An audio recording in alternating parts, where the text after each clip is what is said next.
जी हमने भगवान से बहुत सारी लिस्ट बनाकर तैयार रखी और भगवान के सामने रख दी कि मेरा ये काम है, और भगवान यदि पूरा ना करे तो फिर हम भगवान का भजन करना छोड़ देते, स्मरण करना छोड़ देते।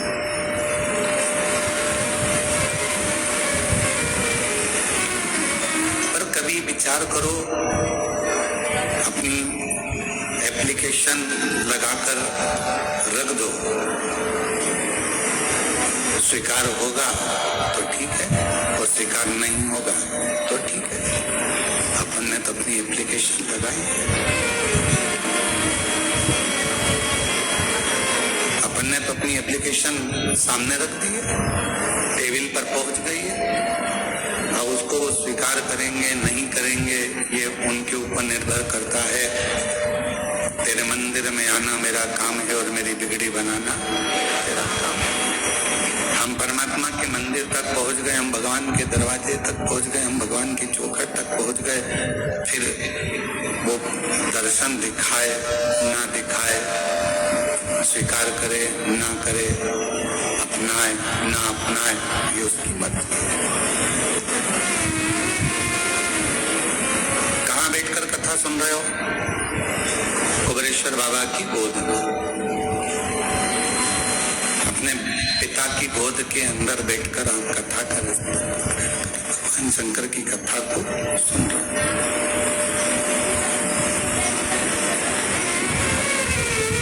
और पिता की गोद में बैठकर, भगवान शंकर की गोद में बैठकर जब हम कथा का लाभ ले रहे हैं, पिता की गोद में बैठकर जब हम कथा को श्रवण कर रहे हैं,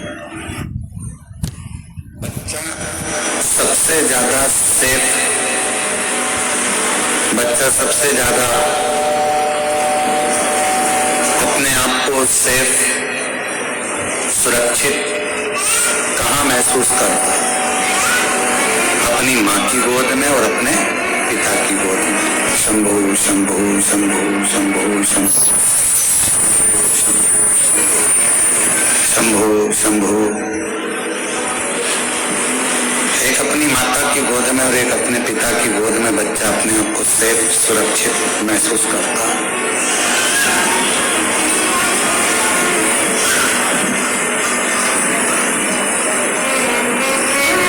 बाकी का कोई भी बच्चा किसी स्थान पर अपने आप को सेफ नहीं समझता।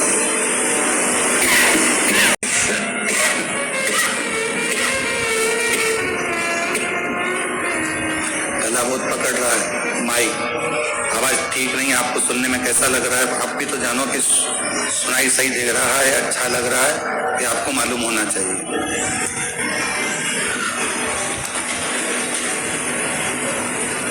बच्चा सबसे ज्यादा सुरक्षित, सेफ एक माँ की गोद में, एक पिता की गोद में महसूस करता है। उसको लगने लगता है कि अब मुझे कोई भय नहीं है, अब मुझे कोई डर नहीं है, अब मुझे कोई भय नहीं है, मुझे कोई डर नहीं है, क्योंकि मेरे पिता की गोद में मैं बैठा हूँ, मेरी माँ की गोद में मैं बैठा हूँ।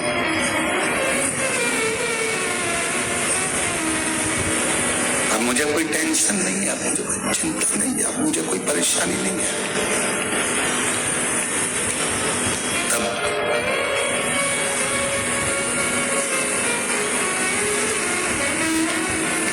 जैसे पिता की गोद में बैठने के बाद व्यक्ति के हृदय में यह भाव आ जाता है कि अब मैं सेफ हूँ, अब मुझे भय नहीं है, सामने से कोई श्वान आ गया, कोई सिंह आ गया, कोई आ गया, और मुझे भय नहीं है।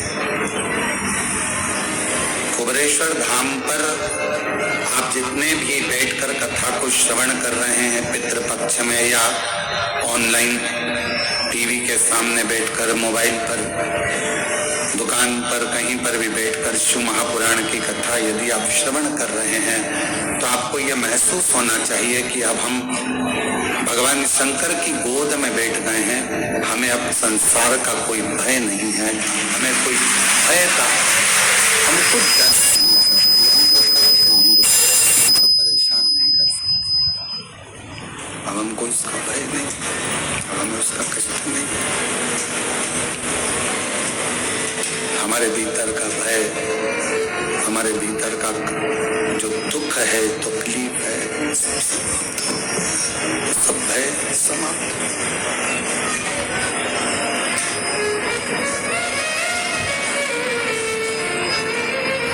उसी तरह भगवान शिव की कथा में, भगवान शंकर के चरणों में, भगवान शंकर की कथा में, भगवान शंकर की इस पवित्र गोद में बैठकर जब हम जितनी देर आप शिव महापुराण की कथा में बैठे, जितनी देर आप भगवान शंकर की अविरल कथा को धारण करें, जितनी देर आप भगवान शिव की पवित्र कथा को अपने हृदय में, अपने चित्त में, अपने मन में उतारें, उतनी देर अपने मन में ये भाव रखें कि मैं शिव की गोद में बैठा हूँ, मेरे पिता की गोद में बैठा हूँ। और ये निश्चित है, पिता की गोद में से जब बच्चा उठता है, पापा का मोबाइल, पेन, जेब में कोई सामान होता है वो, या कोई सामग्री बच्चा लेकर उठता है। और आप जितनी देर शिव महापुराण की कथा में अपने पूर्वजों के उद्धार के लिए, पितरों के मोक्ष के लिए, श्राद्ध पक्ष में, पितृ पक्ष में ये पवित्र कथा को सुन रहे हैं, तो ये मानकर चलना कि आप भी खाली नहीं उठोगे, पिता से कुछ ना कुछ लेकर जरूर उठोगे, प्राप्त करोगे। और मैंने तेरे मानकर, अपना पिता मानकर जब हम उसके पास में बैठते हैं, उसकी गोदी में बैठते हैं, उससे अपने मन की बात, अपने हृदय की बात करते हैं, तो शिव उसको स्वीकार करता है, भगवान शंकर उसको स्वीकार करता है, शिव उसको स्वीकारेगा, भगवान शंकर उसको स्वीकार करेगा। और हम उससे जब बोलें भाव से, मन से, हृदय से, चित्त से, जब हम भगवान शिव से प्रार्थना करें, विनय करें, निवेदन करें, विनती करें, भगवान शंकर को अपने मन का भाव कहें, तुम्हारा कोई कार्य नहीं हुआ, तुम्हारा कोई कार्य भगवान ने नहीं स्वीकार करा, तुम्हारा कोई कार्य भगवान स्वीकार नहीं करे, तो उसमें ये नहीं कि मैं कल से मंदिर ही नहीं आऊंगी, मैं भगवान का भजन ही नहीं करूंगी, मैं स्मरण ही नहीं करूंगी, मैं तो शिव को मानूंगी ही नहीं, भगवान की भक्ति ही नहीं करूंगी, भगवान का भजन ही नहीं करूंगी।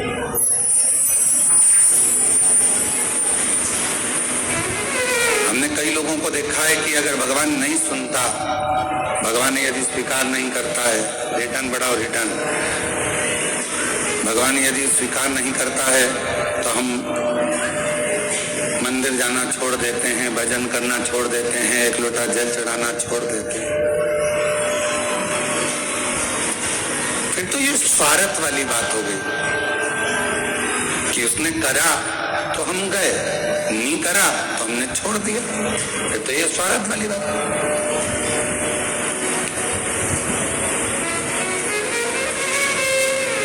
अजामिल की कथा का स्मरण करिएगा जरा।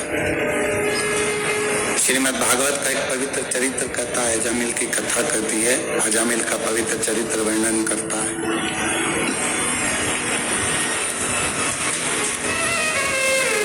भगवान की अविरल भक्ति में अजामिल लगा हुआ था, भगवान के भजन में अजामिल लगा हुआ था, स्मरण करता था, भजन करता था, कीर्तन करता था, मंत्र जाप करता था, नाम जाप करता था। पर उसके नगर में एक वैश्या ने अपना घर बना लिया।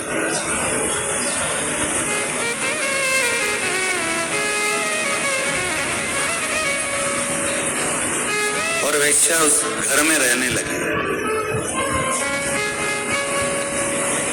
बड़ा सुंदर भवन बनाया। पूरे नगर में सूचना हो गई कि इस घर में जो नारी रहती है, स्त्री रहती है, वो बड़ी सुंदर है, वो वैश्या बड़ी सुंदर। ये है भारत के ग्राहकों की चिंताजनक स्थिति। सुंदर। अब इतनी चर्चा सुनी तो मन में उमंग तो उत्पन्न हुई ना कि एक बार जाके देखें तो सही। कई लोगों के मन में रहता है, कुबेरेश्वर धाम के जब चित्र देखते हैं, फोटो देखते हैं या वीडियो देखते हैं तो उनके मन में भाव उत्पन्न हो जाता है, उनके मन में भाव आता है। कुबेरेश्वर धाम के जब चित्र फोटो ये नहीं चल रहे हैं क्या? आके सुनो तो सही इसको। कुबेरेश्वर धाम के जब चित्र देखते हैं, फोटो देखते हैं या वीडियो देखते हैं तो उनके मन में भाव उत्पन्न हो जाता है कि एक बार जरा जाके देखें तो, दर्शन तो करें।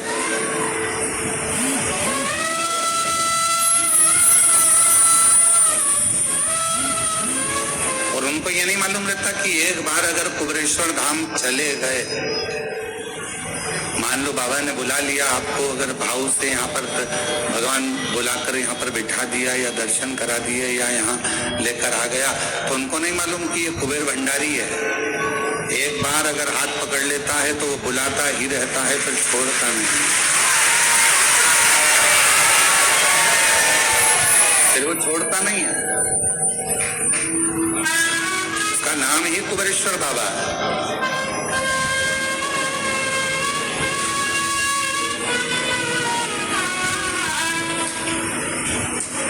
वैश्या ने मकान बनाया बड़ा सुंदर और उसमें उसका निवास हो गया। सूचना मिली पूरे नगर को, पूरे शहर को, बड़ी सुंदर वैश्या आई है, बहुत सुंदर है, बहुत सुंदर। मन में उसको देखने की चाह उत्पन्न हुई। जब इतनी सुंदर है, इतनी अच्छी है, तो एक बार जाकर देखें तो सही।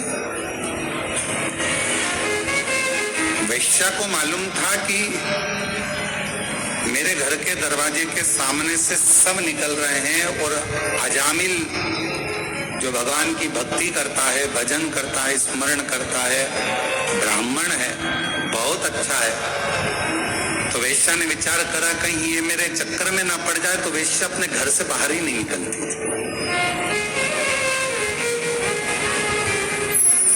कहीं ये मुझे देख ना ले, और यदि इसने मुझे देख लिया, यदि उसने मुझे पहचान लिया और जान लिया कि मैं इतनी सुंदर हूं और भगवान को छोड़ दे और मुझे भजे, तो मतलब क्या हुआ?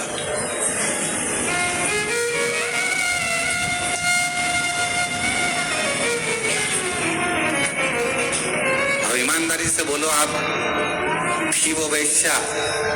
श्रीमद् भागवत में लिखा है। और उसके हृदय में भगवान के प्रति कितना भाव होगा, कितनी हृदय से वो परमात्मा की समर्पित होगी।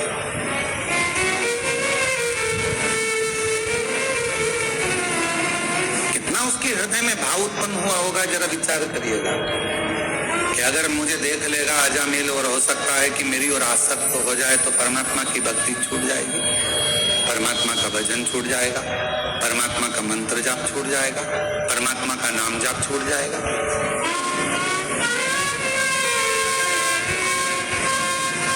घर से ही नहीं निकली है वैश्या, घर से ही नहीं निकलती। पूरे नगर में सूचना हो गई कि गांव में एक वैश्या ने अपना घर बनाया है, वैश्यालय बनाया है, और वहां पर जो वैश्या रहती है वो बड़ी सुंदर है। पूरे नगर में सूचना हो गई, सब दूर खबर हो गई, तो सबके देखने का मन बहुत बढ़ने लगा कि मन से कि कम हम एक बार जाकर देखें। तो सबने देख लिया और सब सूचना दे रहे हैं। अजामिल ने विचार बनाया कि मैं रोज मंदिर जाता हूं, आज एक काम करता हूं, मंदिर तो जाऊंगा पर वैश्या के घर के सामने से जाऊंगा, देखते देखते कि ऐसी कितनी सुंदर है, उसकी सुंदरता इतनी कैसे। आज मैं जाऊंगा तो जरा उसके घर के सामने से निकल कर जाऊंगा। और अजामिल वैश्या के घर के सामने से, वैश्या के घर के सामने से निकलकर भगवान भोलेनाथ कृपा कर, वैश्या के घर के सामने से निकलकर अजामिल चला, जाने लगा। और अजामिल वैश्या के घर के सामने से निकला, पर वैश्या का दर्शन नहीं था, दिखी नहीं, नजर नहीं आई वैश्या। आज अजामिल मंदिर से थोड़ा जल्दी आ गया और मंदिर से आकर फिर वैश्या के दरवाजे के सामने आकर खड़ा हो गया।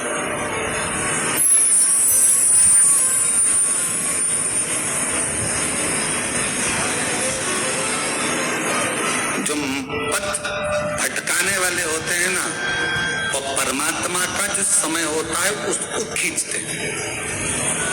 भगवान का जो समय है, पथ भटकाने वाले परमात्मा के समय को अपनी ओर खींचने का प्रयास करते हैं।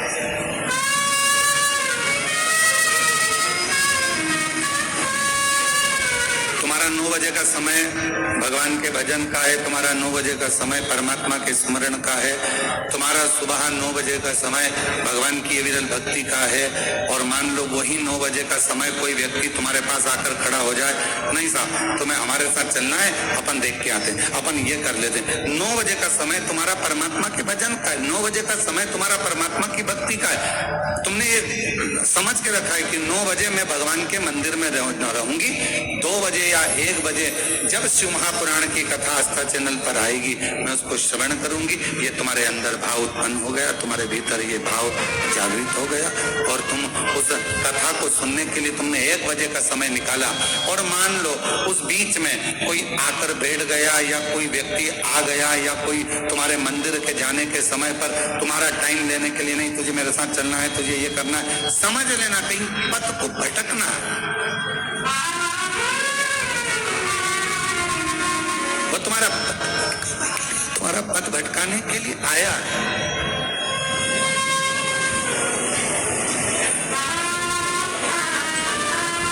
अब अजामिल समय निकालता है और अजामिल वेश्या के घर के सामने जाकर खड़ा हो जाता है।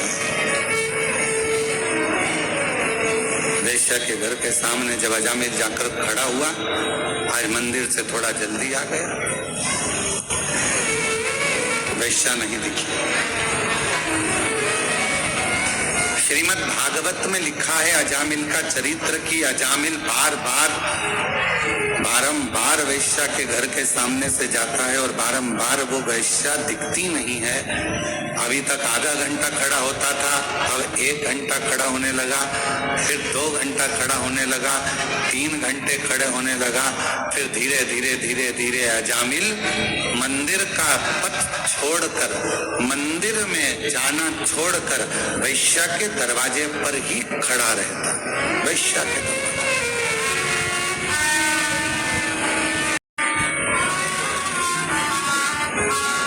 फिर वो वेश्या का दरवाजा छोड़ता ही नहीं। और अब तो उसने एक संकल्प ले लिया कि जब तक मुझे वो वेश्या नहीं दिखेगी तब तक मैं घर नहीं जाऊंगा और ना मैं भोजन करूंगा। अब शिव महापुराण में श्रीमद् भागवत में एक बड़ा सुंदर चरित्र आता है। श्रीमद् भागवत में वर्णन किया गया कि श्रीमद् भागवत में कहा गया कि इतना त्याग अजामिल ने एक वेश्या के लिए करा। और मान लो उतना त्याग अजामिल मेरे ओगरदानी भगवान शिव के लिए कर सकता तो शायद शिव का दर्शन, भगवान शंकर का दर्शन। विचार करिए, उसने यदि आपको पितृपक्ष में अपने घरों में रहकर, अपनी दुकान पर रहकर या कथा के पंडाल में आपको यदि कथा दे सकता है तो फिर याद रखना वो तुम्हें खाली नहीं छोड़ सकता, कुछ ना कुछ दे सकता। ठीक है, चलिए मैं आपको दर्शन करा देता हूँ। देव ऋषि नारद को लेकर तुमरुका जी चल दी है, दोनों में कोई अंतर नहीं है। तुमरुका जी के हाथ में भी करताल है, तुमरुका जी के हाथ में भी वीणा है और देव ऋषि नारद के हाथ में भी करताल है और वीणा है। बस अंतर एक है कि नारद जी का चेहरा मनुष्य जैसा है और तुमरुका जी का चेहरा कैसा है, घोड़े जैसा। बस एक अंतर है, बाकी का कोई अंतर।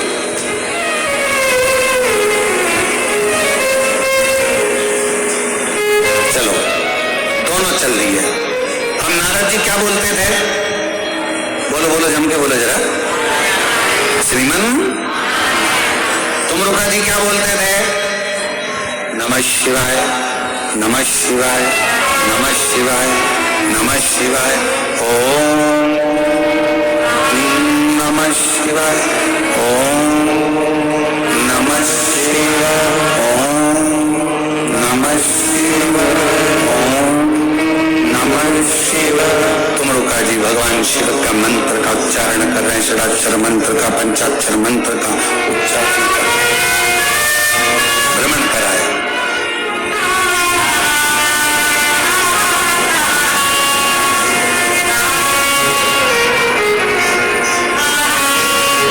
अब नारद जी ने कहा कि मैंने तो पूरा मृत्युलोक भ्रमण कर लिया आपके साथ में, अब मेरा एक मन होता है।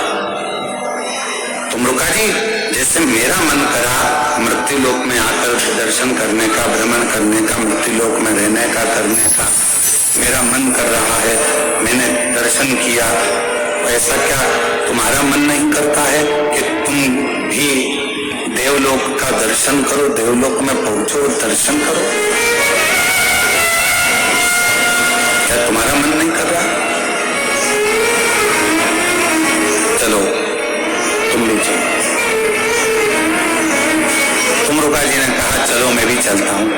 तुमरुका जी चल दिए और सबसे पहले तुमरुका जी देवलोक भ्रमण करने के लिए चले तो नागलोक में पहुंचे, ब्रह्मलोक में पहुंचे, सारे लोकों में दर्शन करते करते आखिरी में कल हमने कहा था एक कथा ऐसी जो जीवन को सुख प्रदान करे।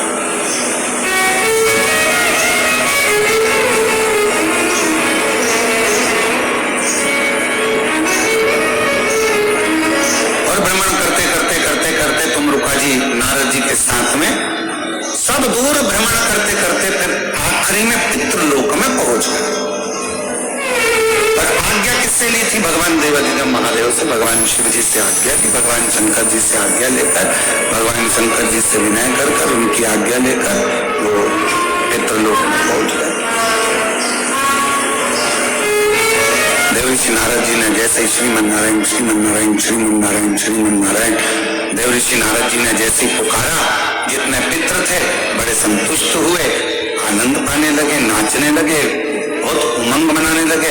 थोड़ी देर बाद नारद जी के बाद में पितरों ने देखा कि शिव जी के परम भक्त तुमरुका जी आए, शंकर भगवान के परम भक्त तुमरुका जी।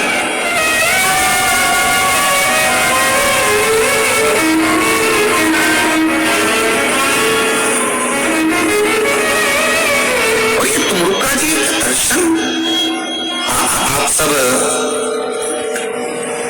कभी नेट पर सर्च करेंगे, गूगल पर सर्च करेंगे तो तुमरुका जी का सुंदर स्वरूप का दर्शन करेंगे कि एक हाथ में करताल है और एक हाथ में वीणा है और घोड़े का मुख लगा है और भगवत भजन में तुमरुका जी डूबे हुए हैं। आने वाले समय में साल 2 साल के अंदर हम भी ये पूरा प्रयास कर रहे हैं कि वर्ष 1.5 वर्ष 2 वर्ष के अंदर जो दुनिया के लोगों ने शिव महापुराण की कथा में सुना है तुमरुका जी का वर्णन, जैसा जैसा तुमरुका जी का वर्णन, तुमरुका जी के परिवार का वर्णन, तुमरुका जी के द्वारा कथा का वर्णन, ईसर गोरा का वर्णन, ये पूरा हम कुबेरेश्वर धाम पर चारों तरफ बाबा देवाधिदेव महादेव की कृपा से एक तुमरुका कॉरिडोर बना रहे हैं, जिसमें तुमरुका जी के पूरे चरित्रों का दर्शन।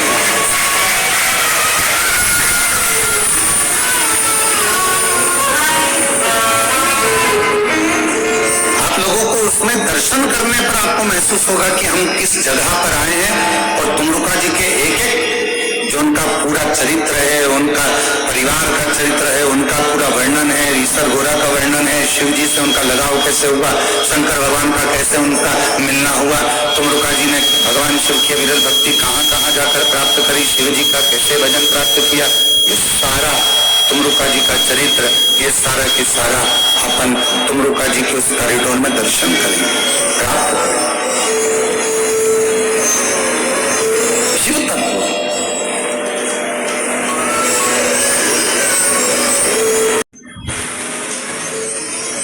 महाराज तुमरुका जी का जैसे ही तुमरुका जी का दर्शन पितरों ने करा तो पितर सब कहने लगे कि आप तो शिव भक्त हो, भगवान शंकर की अविरल भक्ति आपके भीतर, भगवान शंकर की भजन करते हो। हाथ जोड़ लिए पितरों ने तुमरुका जी के और तुमरुका जी ने पितरों के हाथ जोड़े।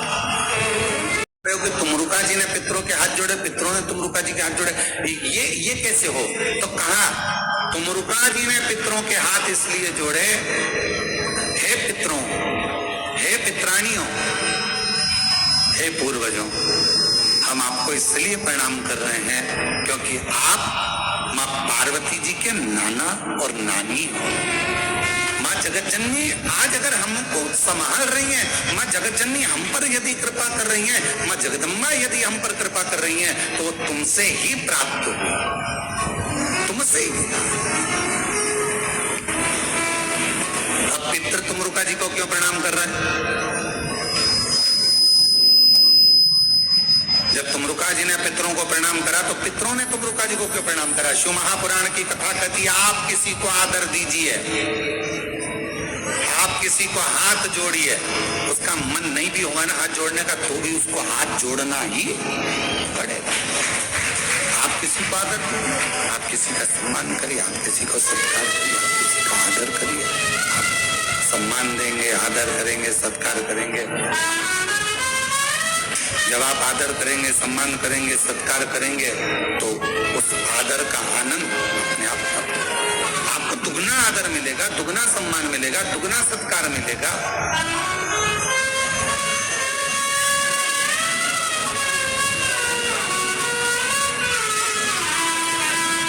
आप यदि आदर कर रहे हो तो आपको दुगना आदर मिलना है, आप यदि सम्मान कर रहे हो तो आपको दुगना सम्मान मिलना है। और महादेव नमन चरणों, बहुत रक्त से, मांस से, पीप से जो भरी हुई वैतरणी है, वहां बहुत सारे संसार के जीव भटके पड़े हुए हैं, बहुत जीव भटके पड़े हुए हैं। ऐसी कृपा कर दो, आप 2 क्षण के लिए उस वैतरणी के तट पर चले जाओ और वहां जीवों का कल्याण करो, जीवों का।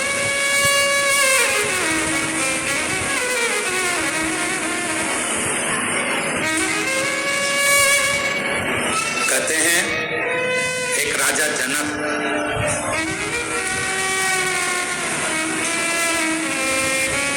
बहुत पुण्य करा था, बहुत पुण्य।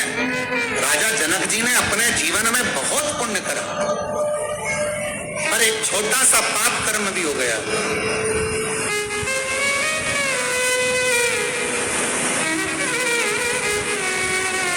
क्या पाप कर्म कर गए? थोड़ा सा कर गए। जिस रास्ते से निकल कर जा रहे थे, उस रास्ते से निकलते निकलते, जिस रास्ते से निकल कर जा रहे हैं उस रास्ते में बीच में एक गाय मिल गई और गौ माता मिली और इनको जाना था उसी मार्ग पर, तो इन्होंने गाय को एक थोड़ा सा रास्ता बनाने के लिए उसको उठाया और रास्ता मानकर वहां से रास्ता लेकर गाय को थोड़ा सा हिलाकर डुलाकर गाय को उधर करा और निकल गया। हिलाकर डुलाकर गाय को उधर से उधर निकल। तो जब जनक जी पहुंचे तो ऊपर पूछा कि इनके पुण्य पुण्य बहुत सारे, हाँ, पर एक छोटा सा पाप कर्म कर बैठे कि जहां से निकल कर जा रहे थे बीच में गौमाता आ गई थी, तो रास्ता इनको उधर से घुमा लेना था, पर ये उधर से ना घूमकर गाय को हटाए और फिर निकल कर गए। तो कहा अब राजा जनक जी के पुण्य और थोड़ा सा जो भाग आया है, तो इसको कहीं ना कहीं किसी ना किसी रूप में फल तो भोगना पड़ेगा, कर्म का फल तो सबको भोगना है। तो क्या करा जाए? तो एक काम करो, राजा जनक को जाना वैकुंठ ही है क्योंकि काम अच्छा करा है, पुण्य का कार्य कर रहा है, पर इन्होंने जैसे गाय को थोड़ा सा हटाया, टर्न करना था, हटाया, तो एक काम करो, इनको लेकर तो तुम वैकुंठ ही जाओ, पर थोड़ा सा नरक में से घुमाते हुए लेकर, जरा समझिएगा, नरक में से घुमाते हुए लेकर जाओ। और जब राजा जनक उस नरक लोक में से निकल कर जा रहे थे, तो राजा जनक जी के शरीर की हवा जो चल रही थी, तो तरंग शरीर को छूकर जितने नरक में जीव भोग रहे थे, उन जीवों के शरीर पर वो हवा लग रही थी। तो सब चिल्लाने लगे, राजा जनक जी आपसे हाथ जोड़कर निवेदन है, थोड़ी देर और रुक जाओ, तो तुम्हारे शरीर से टच होकर स्पर्श कर कर जो हवा हम तक आएगी, कम से कम हमें नरक का भोग कम भोगना पड़ेगा और हमारी मुक्ति हो, मोक्ष हो। एक राजा जनक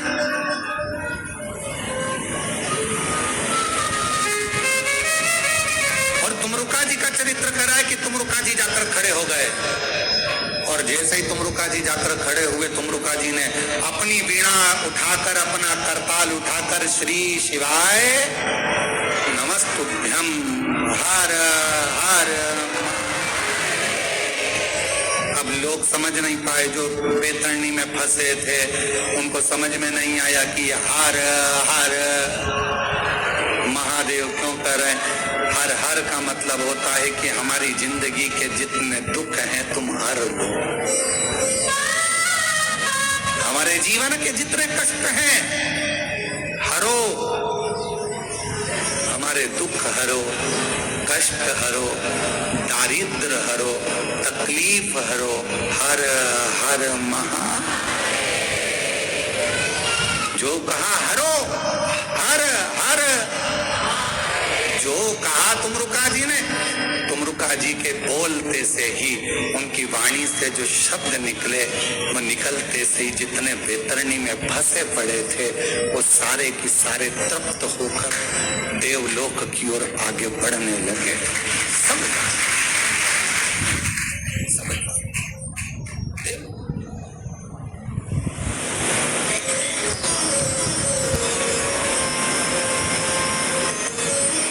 आने लगे तुमरुका जी नारद जी के साथ।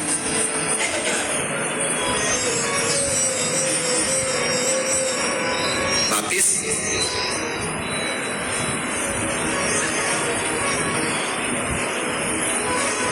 हाथ जोड़ लिया पितरों ने, आपने इन जीवों का कल्याण कर दिया, आपने इन जीवों का उद्धार कर दिया, इन जीवों का आपने कल्याण कर दिया, दया करिए आपने, करुणा करिए आपने, बड़ी बड़ी करुणा करिए, बड़ी कृपा करिए, जो इन जीवों का कल्याण। हम शंकर के नजदीक में, हम शिव के पास में, हम शंकर भगवान के करीब में जब जब जाते हैं, जब जब पहुंचते हैं, शिव महापुराण की कथा कहती है शंकर भगवान को एक लोटा जल चढ़ाने वाला मनुष्य, शिव जी का श्री शिवाय नमस्तुभ्यम बोलने वाला मनुष्य, शंकर भगवान का भजन करने वाला मनुष्य, यदि किसी मार्ग से निकल कर जाता है और उस मार्ग से कोई ऐसा व्यक्ति आ रहा है जिसने जिंदगी में बहुत पाप कर्म करा है, तो भी उस व्यक्ति का दर्शन, जो जल चढ़ा कर आ रहा है, श्री शिवाय नमस्तुभ्यम बोल कर आ रहा है, जो भगवान के मंत्रों का उच्चारण करता रहता है, नाम को जपता रहता है, उसका चेहरे का मात्र दर्शन हो जाता है तो वो पापी का भी उद्धार हो जाता है।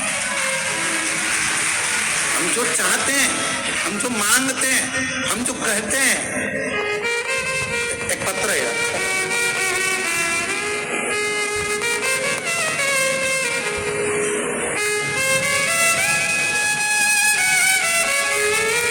पिता राजेंद्र सोनी,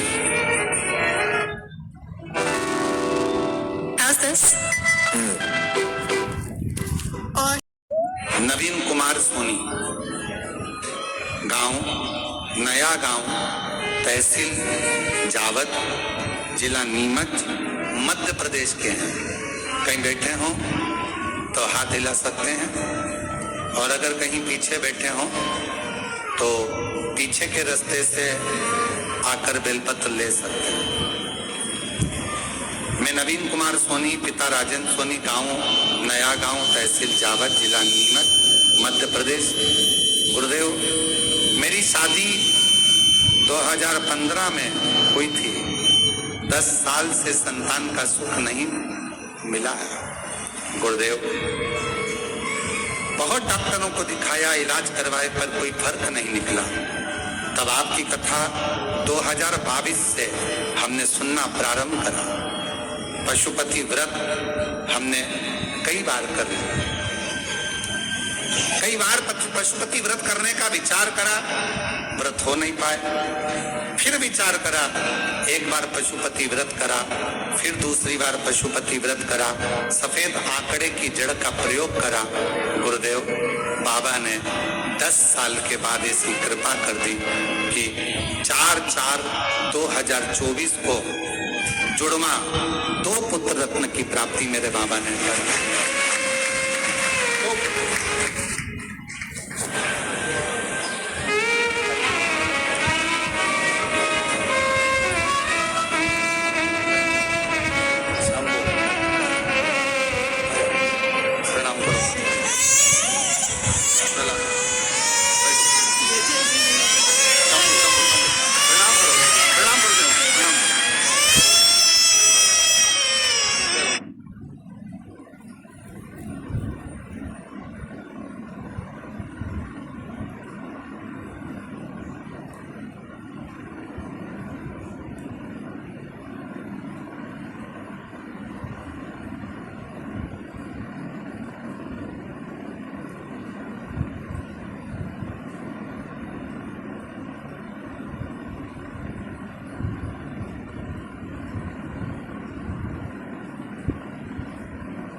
भगवान देवादिदेव महादेव की कृपा से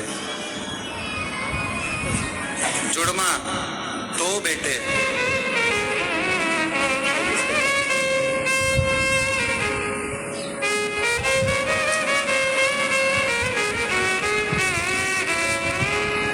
और महादेव बेटियां हैं। मेरा निवेदन है मेरी बहन, बेटी तो बेटे से भी बलवान होती है, बेटी तो बेटे से भी बलवान। लोग परिवार के हों, कुटुंब के हों, रिश्तेदार हों, हर एक ताना मारता था।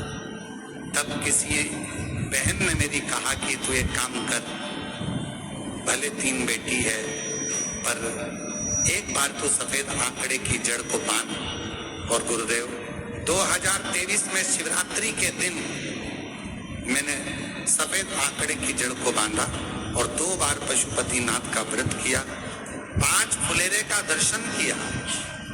बाबा ने ऐसी कृपा कर दी गुरुदेव, 5 जनवरी 2024 को मेरे घर में पुत्र रत्न की प्राप्ति हो गई। बाबा की कृपा से पुत्र, एक शिव का भरोसा या शंकर जी पर करा गया विश्वास। आप किस पर भरोसा कर रहे हो? संसार के लोगों पर भरोसा करोगे तो वो तो एक ना एक दिन टूटना निश्चित। पर वही भरोसा जब हमारे देव अधिदेव महादेव पर, भगवान शिव पर, ओघड़दानी पर, त्रिकालदर्शी पर, कैलाशी अविनाशी पर जब किया जाता है तो वो भरोसा टूटता नहीं है, वो विश्वास टूटता नहीं। तुम लोका जी कृपा करिएगा, पितृपक्ष में जो शिव का नाम ले, पितृपक्ष में जो भगवान शंकर को 1 लोटा जल चढ़ा दे, पितृपक्ष में जो भगवान शंकर के भजन में डूब, स्मरण में ऐसी करुणा करें।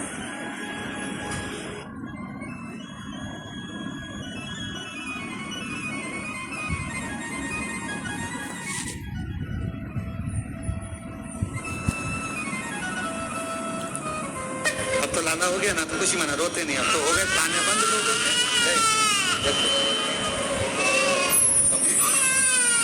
शंभू शंभू शंभू, रोते नहीं है, खुश वक्त तो बाबा ने दे दिया, वो हो गए लोगों के ताने बंद। अब क्या सोचना, शंभू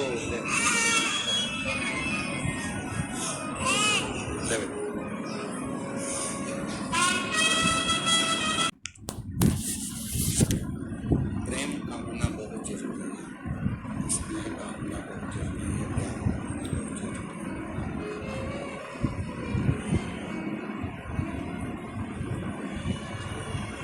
और आज के जमाने में मित्रता हो चाहे परिवार हो, आवाज खोल लो,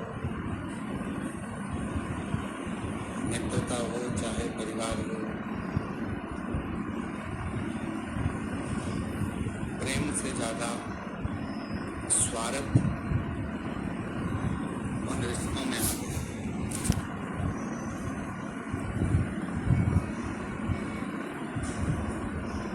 और जिन रिश्तों में प्रेम खत्म हो जाता है और केवल स्वार्थ में रहता है, वो रिश्ते बहुत लंबे समय तक टिकते हैं।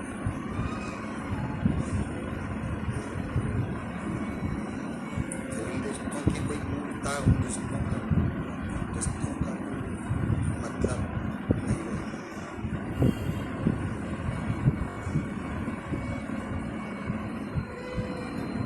क्योंकि उनके अंदर केवल एक स्वार्थ आकर बैठ गया, प्रेम खत्म हो गया। तो मित्रता हो, रिश्ते हों, चाहे परमात्मा की अविरल भक्ति, इनमें स्वार्थ नहीं होना चाहिए, ये स्वार्थ से दूर है।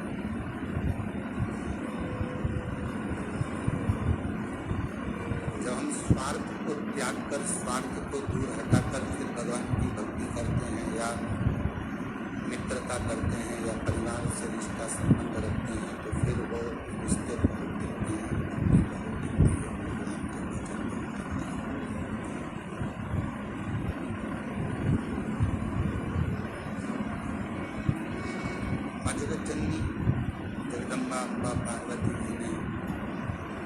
भी तप करा, साधना करी, उपासना करी, भजन किया, कीर्तन किया, उसमें स्वार्थ माँ पार्वती जी का स्वार्थ के लिए नहीं करा।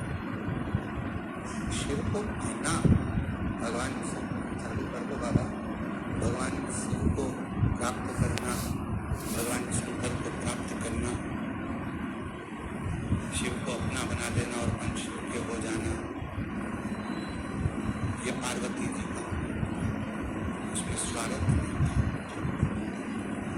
केवल शिव के हो जाना और शिव को अपना।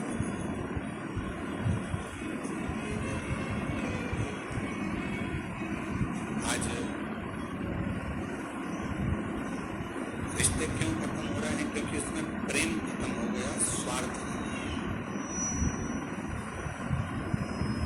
मित्रता क्यों खत्म हो रही है? मित्रता में प्रेम खत्म हो गया, केवल स्वार्थ हो गया।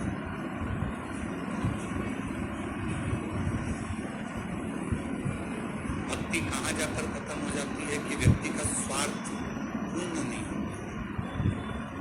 हमने भगवान से ये मांगा और भगवान ने हमको नहीं दिया तो हम मंदिर में पहुंचे। हमने भगवान से बहुत सारी लिस्ट बनाकर तैयार रखी और भगवान के सामने रख दी कि मेरा ये काम है, और भगवान यदि पूरा ना करे तो फिर हम भगवान का भजन करना छोड़ देते, स्मरण करना छोड़ देते।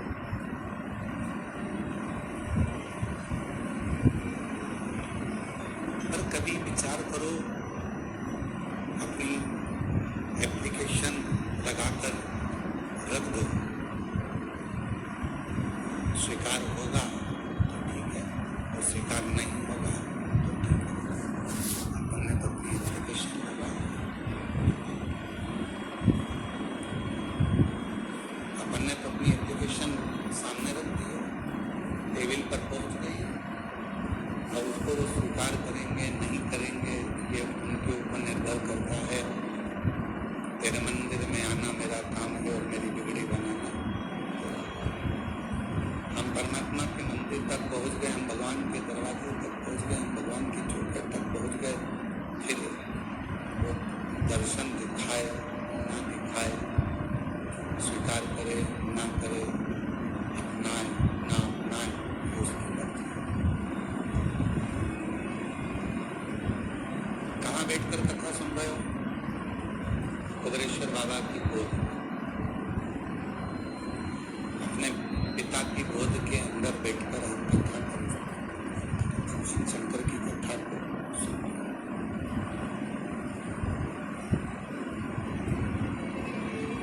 और पिता भगवान शंकर की गोद में बैठकर जब हम कथा का लाभ ले रहे हैं, पिता की गोद में बैठकर जब हम कथा को श्रवण कर रहे हैं,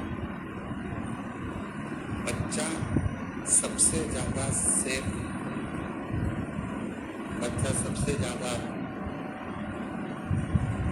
अपने आप को सेफ, सुरक्षित कहाँ महसूस करता है? अपनी माँ की गोद में और अपने पिता की गोद में। शंभो शंभो शंभो शंभो शंभो शंभो शंभो।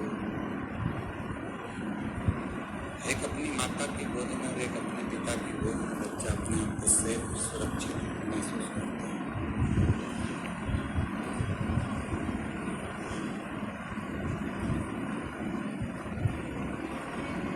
बाकी का कोई भी बच्चा किसी स्थान पर अपने आप को सेफ नहीं समझता।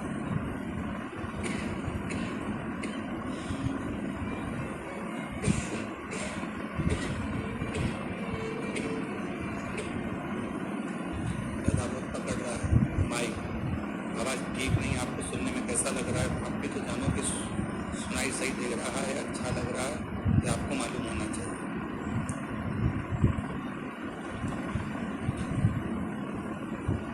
बच्चा सबसे ज्यादा सुरक्षित, सेफ एक माँ की गोद में, एक पिता की गोद में महसूस करता है। उसको लगने लगता है कि अब मुझे कोई भय नहीं है, अब मुझे कोई डर नहीं, अब मुझे कोई गोद में मैं बैठा, मेरी माँ की गोद में मैं बैठा।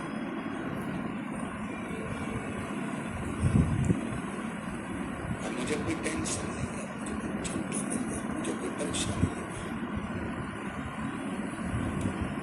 तब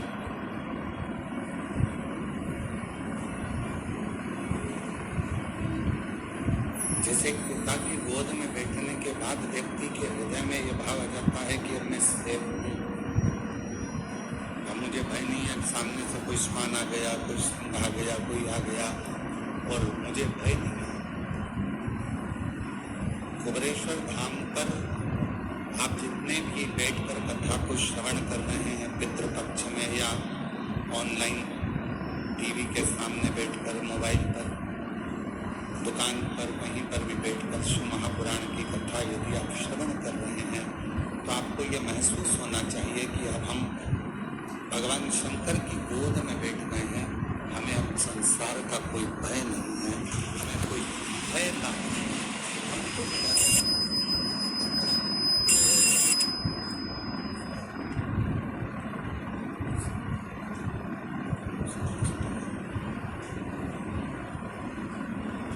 हमारे भीतर का है, हमारे भीतर का जो दुख है, दुख सब है,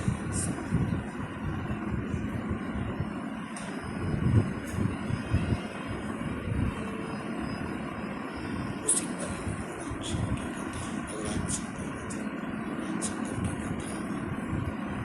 भगवान शंकर की से मन में ये भाव रखें कि मैं शिव की गोद में बैठा हूँ, मेरे पिता की गोद में बैठा हूँ और ये निश्चित है पिता की गोद में से जब बच्चा उठता है, पापा का मोबाइल, पेन, जेब में कोई सामान होता है वो या कोई सामग्री बच्चा लेकर उठता है। और आप जितनी देर महापुराण की कथा में उनके उद्धार के लिए, पितरों के मोक्ष के लिए, श्राद्ध पक्ष में, पितृ पक्ष में ये पवित्र कथा को सुन रहे हैं तो ये मान कर चलना कि आप भी खाली नहीं उठोगे, पिता से कुछ ना कुछ लेकर जरूर उठोगे, प्राप्त करोगे। तो उत्पन्न हुई ना कि एक बार जाके देखे तो सही। कई लोगों के मन में रहता है कुबेरेश्वर धाम के जब चित्र देखते हैं, फोटो देखते हैं या वीडियो देखते हैं तो उनके मन में भाव उत्पन्न हो जाता है, उनके मन में भाव आता है। कुबेरेश्वर धाम के जब चित्र, फोटो ये नहीं चल रहे हैं क्या? आके सुनो तो सही इसको। कुबेरेश्वर धाम के जब चित्र देखते हैं, फोटो देखते हैं या वीडियो देखते हैं तो उनके मन में भाव उत्पन्न हो जाता है कि एक बार जरा जाके देखें तो, दर्शन तो करें।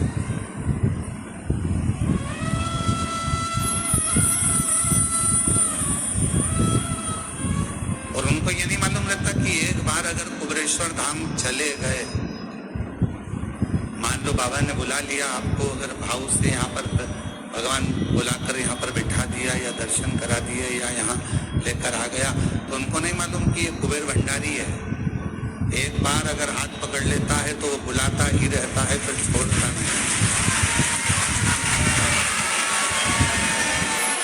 फिर वो छोड़ता नहीं है। उसका नाम ही कुबेरेश्वर बाबा है।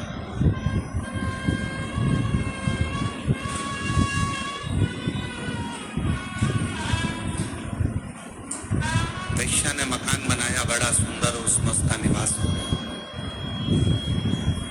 सूचना मिली पूरे नगर को, पूरे शहर को, बड़ी सुंदर वैश्या आई है, बहुत सुंदर है, बहुत सुंदर।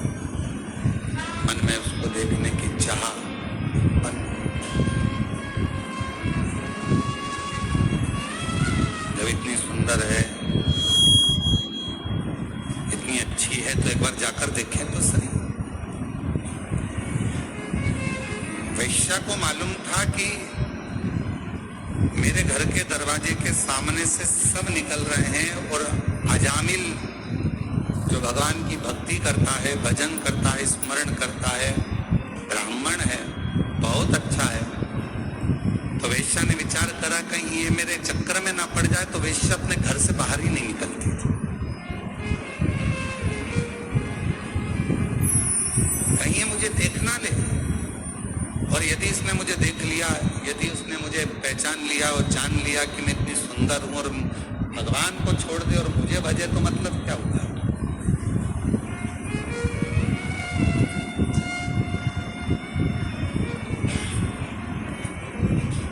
अब ईमानदारी से बोलो, आप थी वो वेश्या, श्रीमद् भागवत में लिखा है, और उसके हृदय में भगवान के प्रति कितना भाव होगा, कितने हृदय से वो परमात्मा की समर्पित हो।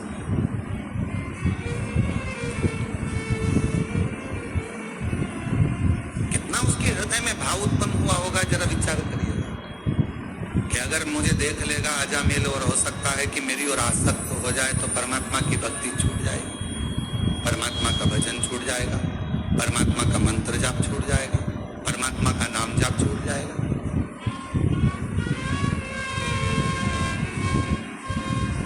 घर से ही नहीं निकली है, वेश्या घर से ही नहीं निकली। पूरे नगर में सूचना हो गई कि गांव में एक वेश्या ने अपना घर बनाया है, वेश्यालय बनाया है, और वहां पर जो वेश्या रहती है वो बड़ी सुंदर है। पूरे नगर में सूचना हो गई, सब दूर खबर हो गई, तो सबके देखने का मन बहुत बढ़ने लगा कि मन से कि कम से कम हम एक बार जाकर देखें। सबने देख लिया और सब सूचना दे रहे हैं। अजामिल ने विचार बनाया कि मैं रोज मंदिर जाता हूं, आज एक काम करता हूं, मंदिर तो जाऊंगा पर वेश्या के घर के सामने से जाऊंगा, देखते देखते कि ऐसी कितनी सुंदर है, उसकी सुंदरता इतनी कैसे। आज मैं जाऊंगा तो जरा उसके घर के सामने से निकल कर जाऊंगा। और अजामिल वेश्या के घर के सामने से, वेश्या के घर के सामने से निकलकर भगवान भोलेनाथ कृपा कर सकता, वेश्या के घर के सामने से निकलकर अजामिल चला, जाने लगा। और अजामिल वेश्या के घर के सामने से निकला, पर वेश्या का दर्शन नहीं हुआ, दिखी नहीं, नजर नहीं आई वेश्या। आज अजामिल मंदिर से थोड़ा जल्दी आ गया और मंदिर से आकर फिर वेश्या के दरवाजे के सामने आकर खड़ा हो गया।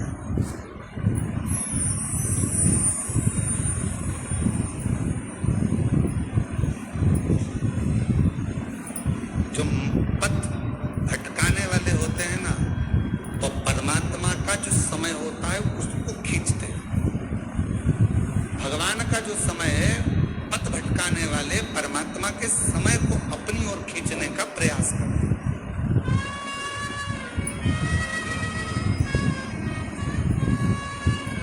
तुम्हारा 9 बजे का समय भगवान के भजन का है, तुम्हारा 9 बजे का समय परमात्मा के स्मरण का है, तुम्हारा सुबह 9 बजे का समय भगवान की विरल भक्ति का है, और मान लो वही 9 बजे का समय कोई व्यक्ति तुम्हारे पास आकर खड़ा हो जाए, नहीं साहब तुम्हें हमारे साथ चलना है, अपन देख के आते, अपन ये कर लेते।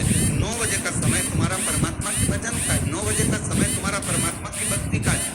तुमने ये समझ के रखा है कि 9 बजे मैं भगवान के मंदिर में रहूंगी, 2 बजे या 1 बजे जब शिव महापुराण की कथा आस्था चैनल पर आएगी, मैं उसको श्रवण करूंगी। ये तुम्हारे अंदर भाव समय निकालता है, और अजामिल वेश्या के घर के सामने जाकर खड़ा हो जाता है। वेश्या के घर के सामने जब अजामिल जाकर खड़ा हुआ, आज मंदिर से थोड़ा जल्दी आ गया,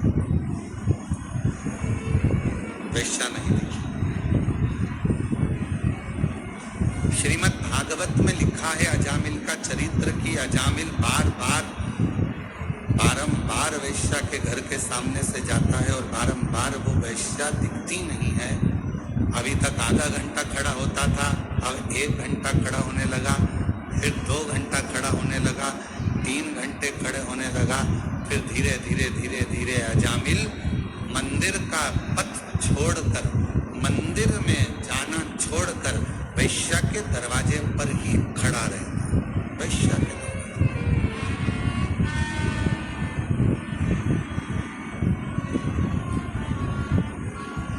फिर वो वैश्या का दरवाजा छोड़ता ही नहीं। और अब तो उसने एक संकल्प ले लिया कि जब तक मुझे वो वैश्या नहीं दिखेगी तब तक मैं घर नहीं जाऊंगा और ना मैं भोजन करूंगा। अब शिव महापुराण में श्रीमद् भागवत में एक बड़ा सुंदर चरित्र आता है। श्रीमद् भागवत में वर्णन किया गया कि श्रीमद् भागवत में कहा गया कि इतना त्याग अजामिल ने, इतना त्याग अजामिल ने एक वैश्या के लिए करा।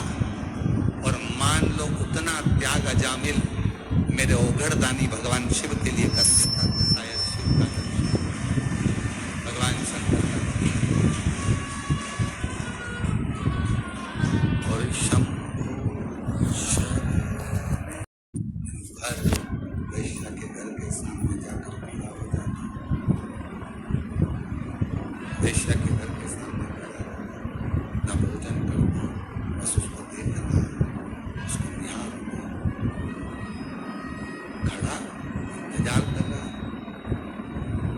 वैश्या नहीं निकला। वैश्या के पास में एक युवान पुरुष पहुंचा और उस युवान पुरुष ने उस युवान पुरुष ने कहा, शंभो शंभो शंभो शंभो।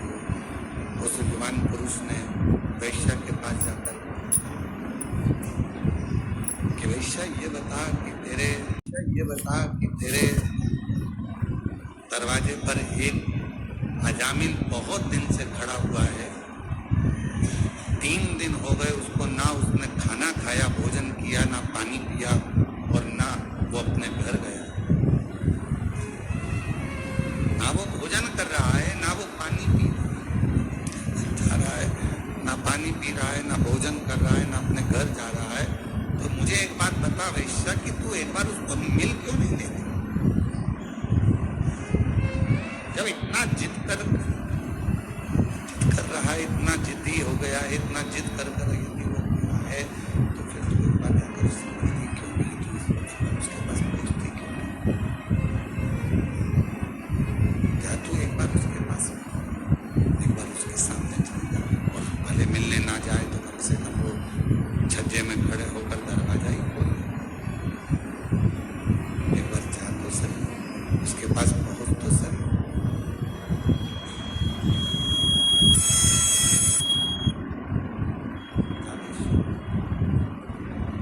वैश्या ने कहा कि जाने को तो मैं अभी दरवाजा खोलूं और उस अजामिल के पास में पहुंच जाऊं, अजामिल के पास में चली जाऊं, परंतु दरवाजा खोलूंगी और अजामिल के पास पहुंच जाऊं, मना नहीं है। पर मेरा मन कहता है कि अजामिल बहुत सत्संगी है। मेरा मन कहता है कि अजामिल बहुत भगवत प्रेमी है। मेरा मन कहता है कि अजामिल बहुत भगवत भजन करने वाला है। और एक भजन करने वालों को भजन से निकाल कर मैं अपने में लगा लूं तो ये श्रेष्ठता नहीं है मेरी।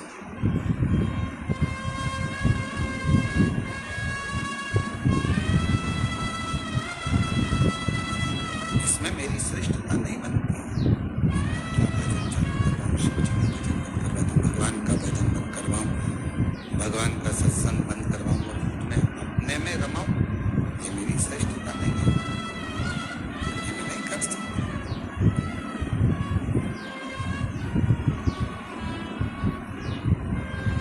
तो फिर अजामिल तो मर ही जाएगा। 3 दिन तो उसको हो ही गए हैं कि भोजन नहीं कर रहा है, 3 दिन तो हो गए, उसने पानी नहीं पिया है।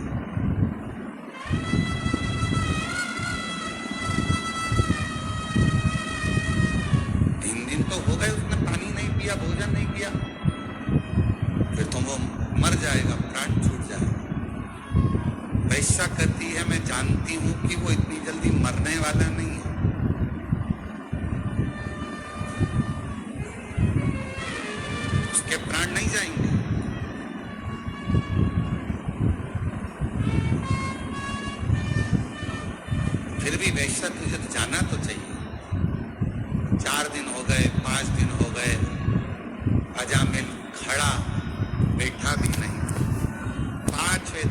वैश्या ने दरवाजा खोला। अजामिल ने उसको देखा और देखते से ही अजामिल ने कह दिया कि तुम इतनी सुंदर हो, मैं तुम्हें अपनी अर्धांगिनी बनाना चाहता हूं, अपनी पत्नी बनाना चाहता हूं। तुमने भी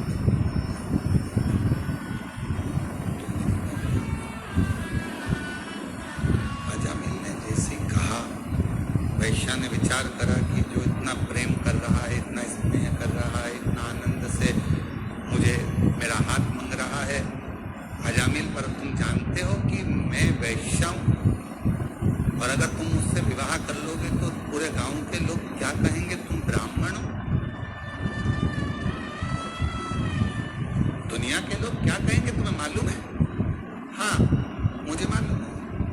कहने वाले कहते रहेंगे, पर वैश्या ने विचार करा कि आखिर प्रभु ने मेरे ऊपर ऐसी कृपा क्या कर दी, करुणा क्या कर दी। एक भजनावली को, सत्संगी को, एक भजन करने वाले को, एक स्मरण करने वाले को, एक जाप करने वाले को, एक नाम जाप करने वाले को, भगवान का भजन करने वाले को मुझसे जोड़ दिया।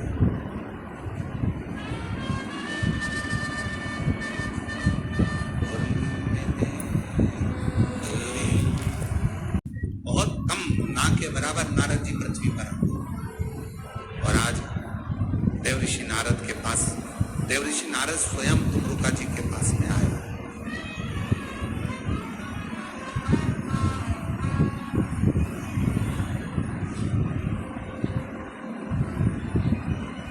पहुंचे, तुमरुका जी ने पूछा, देव ऋषि नारद कैसे आना हुआ? नारद जी कह रहे हैं, मैंने ऊपर के सारे धाम घूम लिए जितने भी हैं, अब मेरा मन करता है कि मैं नीचे के धाम घूमूं। आप मुझे पूरे भूमंडल पर जितने भी देव विराजमान हैं, भूमंडल पर जहां जहां पर तीर्थ विराजमान है, उनका दर्शन मुझे करें, उनका दर्शन। ठीक है, चलिए मैं आपको दर्शन करा दूं। देव ऋषि नारद को लेकर तुमरुका जी चल दी। दोनों में कोई अंतर नहीं है। तुमरुका जी के हाथ में भी करताल है, तुमरुका जी के हाथ में भी वीणा है, और देव ऋषि नारद के हाथ में भी करताल है और वीणा है। बस अंतर एक है कि नारद जी का चेहरा मनुष्य जैसा है और तुमरुका जी का चेहरा कैसा है? घोड़े जैसा। बस एक अंतर है, बाकी का कोई अंतर नहीं।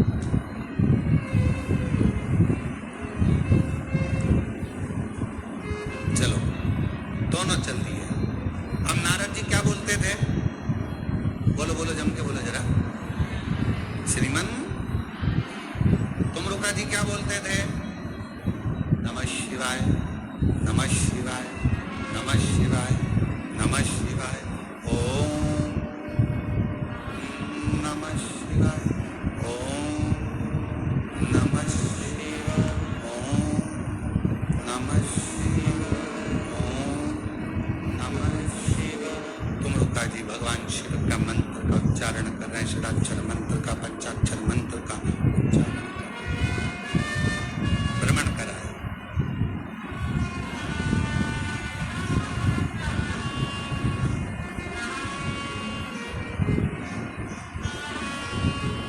अब नारद जी ने कहा कि मैंने तो पूरा मृत्युलोक भ्रमण कर लिया आपके साथ में, अब मेरा एक मन होता है। तुमरुका जी, जैसे मेरा मन करा मृत्युलोक में आकर दर्शन करने का, भ्रमण करने का, मृत्युलोक में रहने का, करने का मेरा मन कर रहा है, मैंने दर्शन किया, ऐसा क्या तुम्हारा मन नहीं करता है कि तुम भी देवलोक का दर्शन करो, देवलोक में पहुंचो और दर्शन करो? क्या तुम्हारा मन नहीं कर रहा? चलो, तुमरुका जी ने कहा चलो मैं भी चलता हूं। तुमरुका जी चल दिए और सबसे पहले तुमरुका जी देवलोक भ्रमण करने के लिए चले तो नागलोक में पहुंचे, ब्रह्मलोक में पहुंचे, सारे लोकों में दर्शन करते करते आखिरी में, ये कल हमने कहा था एक कथा है,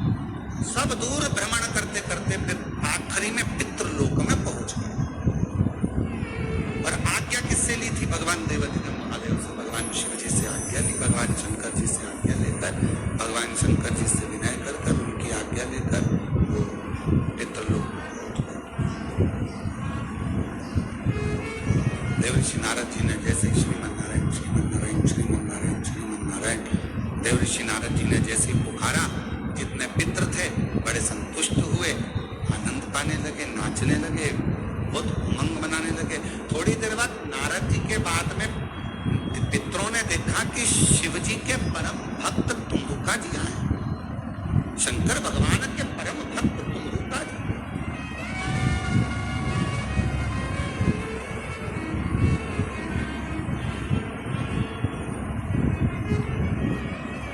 और ये तुमरुका जी का दर्शन आप सब कभी नेट पर सर्च करेंगे, गूगल पर सर्च करेंगे तो तुमरुका जी का सुंदर स्वरूप का दर्शन करेंगे कि एक हाथ में करताल है और एक हाथ में वीणा है और घोड़े का मुख लगा है और भगवत भजन में तुमरुका जी डूबे। आने वाले समय में साल 2 साल के अंदर हम भी ये पूरा प्रयास कर रहे हैं कि वर्ष 1.5 वर्ष 2 वर्ष के अंदर जो दुनिया के लोगों ने शिव महापुराण की कथा में सुना है तुमरुका जी का वर्णन, जैसा जैसा तुमरुका जी का वर्णन, तुमरुका जी के परिवार का वर्णन, तुमरुका जी के द्वारा कथा का वर्णन, ईसर गोरा का वर्णन, ये पूरा हम कुबेरेश्वर धाम पर चारों तरफ बाबा देवाधिदेव महादेव की कृपा से एक तुमरुका कॉरिडोर बना रहे हैं, जिसमें तुमरुका जी के पूरे चरित्रों का दर्शन।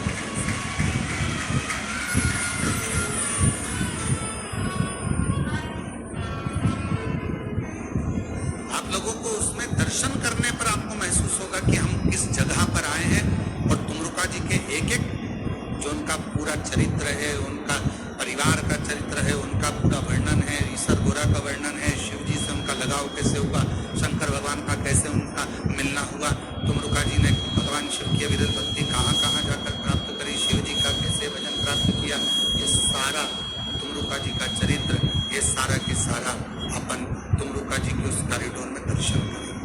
आप शिव का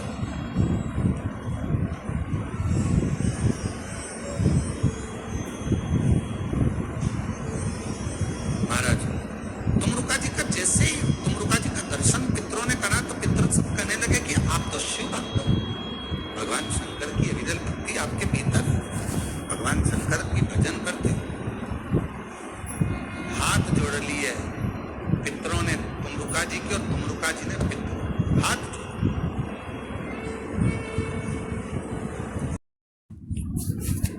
अब किसी ने एक बार इस कथा को सुना और पूछ लिया, गुरुजी आप कह रहे हो कि तुमरुका जी ने पितरों के हाथ जोड़े, पितरों ने तुमरुका जी के हाथ जोड़े, ये कैसे हो? तो कहा तुमरुका जी ने पितरों के हाथ इसलिए जोड़े, हे पितरों, हे पित्राणियों, हे पूर्वजों, हम आपको इसलिए प्रणाम कर रहे हैं क्योंकि आप माँ पार्वती जी के नाना और नानी, माँ जगतजननी आज अगर हमको संभाल रही हैं, माँ जगतजननी हम पर यदि कृपा कर रही हैं, माँ जगदम्बा यदि हम पर कृपा कर रही हैं तो वो तुमसे ही प्राप्त, तुमसे। अब पितर तुमरुका जी को क्यों प्रणाम कर रहे हैं? जब तुमरुका जी ने पितरों को प्रणाम करा तो पितरों ने तुमरुका जी को क्यों प्रणाम करा? शिव महापुराण की कथा कहती है आप किसी को आदर दीजिए, आप किसी को हाथ जोड़िए, उसका मन नहीं भी होगा ना हाथ जोड़ने का तो भी उसको हाथ जोड़ना ही।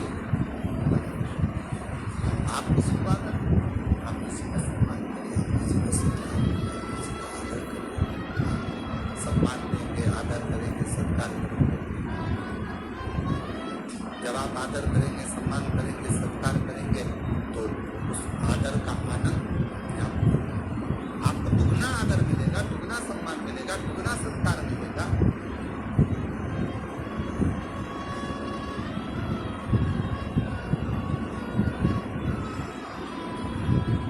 आप यदि आदर कर रहे हो तो आपको दुगना आदर मिलेगा, आप यदि सम्मान कर रहे हो तो आपको दुगना सम्मान मिलेगा।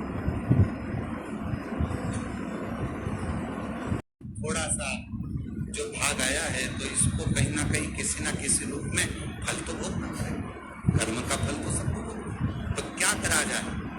तो एक काम करो, राजा जनक को जाना वैकुंठ ही है, क्योंकि काम अच्छा कर रहा है, पुण्य का कार्य कर रहा है। पर इन्होंने जैसे गाय को थोड़ा सा हटाया, टर्न करना था, हटाया, तो एक काम करो, इनको लेकर तो तुम वैकुंठ ही जाओ, पर थोड़ा सा नरक में से घुमाते हुए, जरा समझिएगा, नरक में से घुमाते हुए लेकर।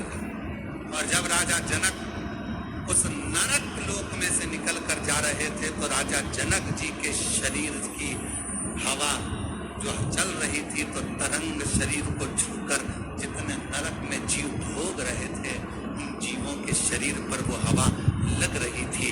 तो सब चिल्लाने लगे, राजा जनक जी, आपसे हाथ जोड़कर निवेदन है, थोड़ी देर और रुक जाओ, तो तुम्हारे शरीर से टच होकर, स्पर्श कर कर जो हवा हम तक आएगी, कम से कम हमें नरक का भोग कम भोगना पड़ेगा और हमारी मुक्ति।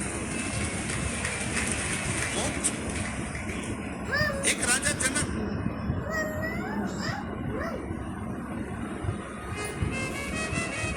और तुमरुका जी का चरित्र करा है कि तुमरुका जी जाकर खड़े हो गए, और जैसे ही तुमरुका जी जाकर खड़े हुए, तुमरुका जी ने अपनी वीणा उठाकर, अपना करताल उठाकर, श्री शिवाय नमस्तुभ्यं हर हर।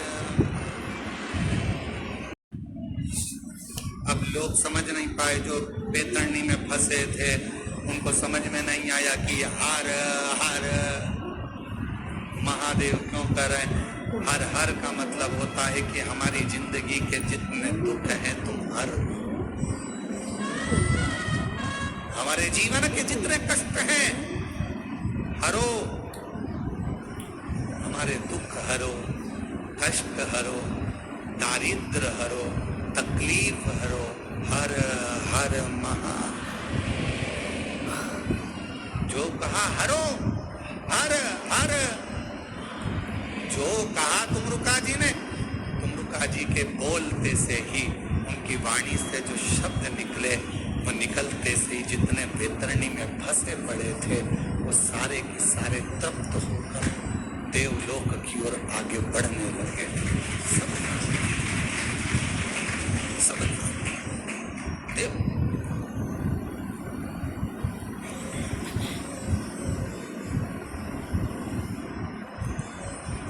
आने लगे तुमरुका जी नारद जी के साथ।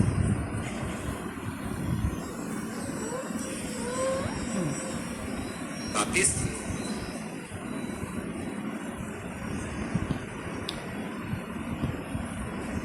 हाथ जोड़ लिया पितरों ने, आपने इन जीवों का कल्याण कर दिया, आपने इन जीवों का उद्धार कर दिया, इन जीवों का आपने कल्याण, दया करी आपने, करुणा करी आपने, बड़ी बड़ी करुणा करी है, बड़ी कृपा करी है, जो इन जीवों का कल्याण। हम शंकर के नजदीक में, हम शिव के पास में, हम शंकर भगवान के करीब में जब जब जाते हैं, जब जब पहुंचते हैं, शिव महापुराण की कथा कहती है, शंकर भगवान को एक लोटा जल चढ़ाने वाला मनुष्य, शिव जी का श्री शिवाय नमस्तुभ्यं बोलने वाला मनुष्य, शंकर भगवान का भजन करने वाला मनुष्य, यदि किसी मार्ग से निकल कर जाता है और उस मार्ग से कोई ऐसा व्यक्ति आ रहा है जिसने जिंदगी में बहुत पाप कर्म करा है, तो भी उस व्यक्ति का दर्शन, जो जल चढ़ा कर आ रहा है, श्री शिवाय नमस्तुभ्यं बोल कर आ रहा है, जो भगवान के मंत्रों का उच्चारण करता रहता है, नाम को जपता रहता है,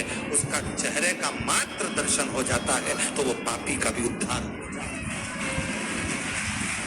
हम जो चाहते हैं, हम जो मांगते हैं, हम जो कहते हैं, एक पत्र है,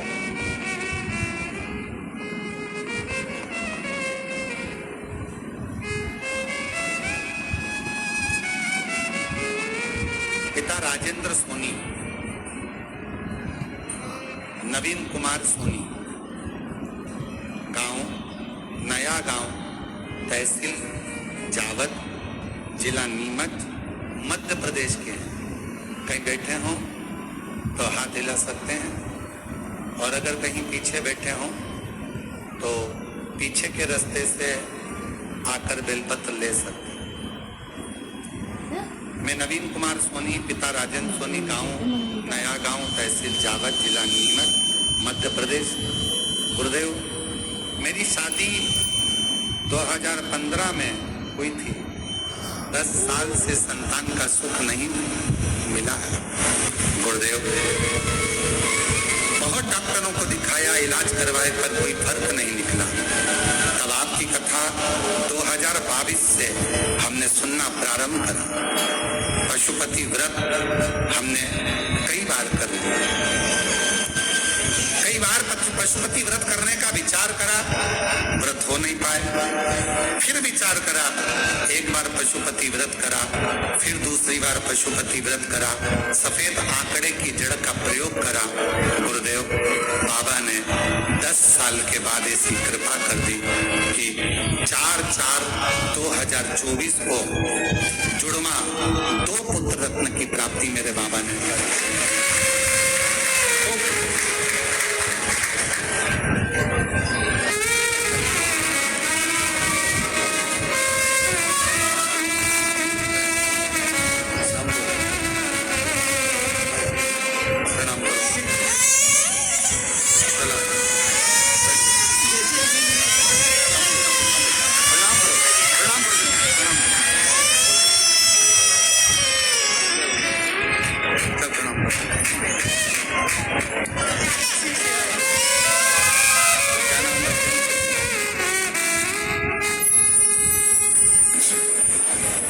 भगवान देवादिदेव महादेव की कृपा से जुड़वा 2 बेटे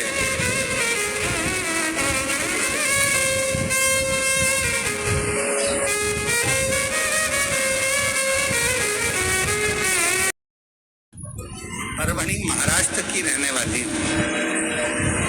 शादी को कई साल निकलते चले गए गुरुदेव। 2 साल तक डॉक्टर को दिखाया, पर कोई संतान का सुख नहीं आया। 3 साल, 4 साल, 5 साल, 6 साल, 7 साल ऐसे निकलते जा रहे हैं। औलाद का सुख नहीं आया। तब 11 बार पशुपति व्रत कर लिए